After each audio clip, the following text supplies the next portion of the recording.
ದಾವಣಗೆರೆ ಜಿಲ್ಲಾ ಉಸ್ತುವಾರಿ ಸಚಿವ ಎಸ್ಎಸ್ ಮಲ್ಲಿಕಾರ್ಜುನ್ರನ್ನ ಕಾಂಗ್ರೆಸ್ ಟಿಕೆಟ್ ಆಕಾಂಕ್ಷಿ ಜಿಬಿ ವಿನಯ್ ಕುಮಾರ್ ಭೇಟಿ ಮಾಡಿದ್ದಾರೆ.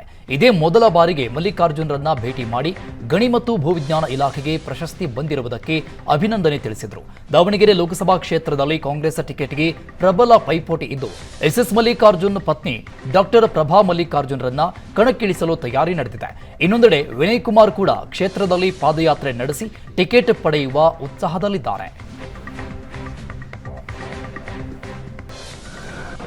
ಇವತ್ತು ಸಂತೋಷ ದಿನ. ನಿನ್ನೆ DCC ಎಲೆಕ್ಷನ್ನಲ್ಲಿ ಕಾಂಗ್ರೆಸ್ಸಿಗೆ 10 ಸ್ಥಾನ ಸಿಕ್ಕಿದ್ದಾವೆ.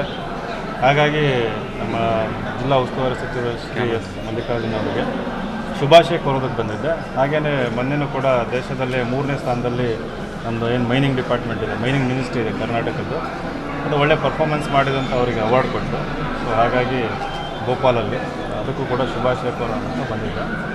ಜೊತೆಗೆ ಹೇಳಿದೆ ಅದೇ ಏನು ಲೋಕಸಭಾ ಚುನಾವಣೆಗೆ ಸ್ಪರ್ಧೆ ಮಾಡ್ತಾಯಿದ್ದೀವಿ, ನೀವು ಕೂಡ ನಮಗೆ ಸಪೋರ್ಟ್ ಮಾಡಿ ಆಶೀರ್ವಾದ ಮಾಡಿ ಅಂತ ಕೇಳ್ಕೊಂಡಿದ್ದೆ. ಇಲ್ಲ, ಇನ್ನು ತುಂಬ ಚರ್ಚೆ ಏನಲ್ಲ. ಇವಾಗ ಎಲ್ಲರನ್ನೂ ವಿಶ್ವಾಸಕ್ಕೆ ತಗೋಬೇಕು, ಎಲ್ಲರನ್ನೂ ಭೇಟಿ ಮಾಡಬೇಕು. ಇವಾಗ ದಾವಣಗೆರೆ ಲೋಕಸಭಾ ಕ್ಷೇತ್ರದಲ್ಲಿ ಗ್ರಾಮ ಪಂಚಾಯತಿ ಮಟ್ಟದಿಂದ ಹಿಡಿದು ನಮ್ಮ ಜಿಲ್ಲಾ ಉಸ್ತುವಾರಿ ಸಚಿವರು ಇರ್ಬೋದು, ಎಲ್ಲರನ್ನೂ ಕೂಡ ಭೇಟಿ ಮಾಡಿದ್ದೀನಿ ಅನೇಕ ಬಾರಿ. ನಾವೇನೇನು ಕೆಲಸ ಮಾಡ್ತಿದ್ದೀವಿ ಅವ್ರಿಗೆ ಅಪ್ಡೇಟ್ ಮಾಡಬೇಕಿತ್ತು. ಹಾಗಾಗಿ ಅದನ್ನೆಲ್ಲ ಅಪ್ಡೇಟ್ ಮಾಡಿ ನಿಮ್ಮದು ಕೂಡ ನಮಗೆ ಬೆಂಬಲ ಇರಲಿ ಅಂತಂದು ಕೇಳೋಣ ಅಂತ ಬಂದಿದ್ದೆ. ಸೌಜನ್ಯದ ಭೇಟಿ.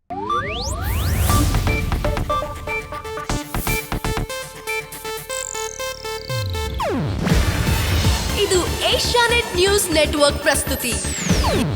ನೀವು ನೋಡ್ತಿದ್ದೀರಾ ಏಷ್ಯಾನೆಟ್ ಸುವರ್ಣ ನ್ಯೂಸ್.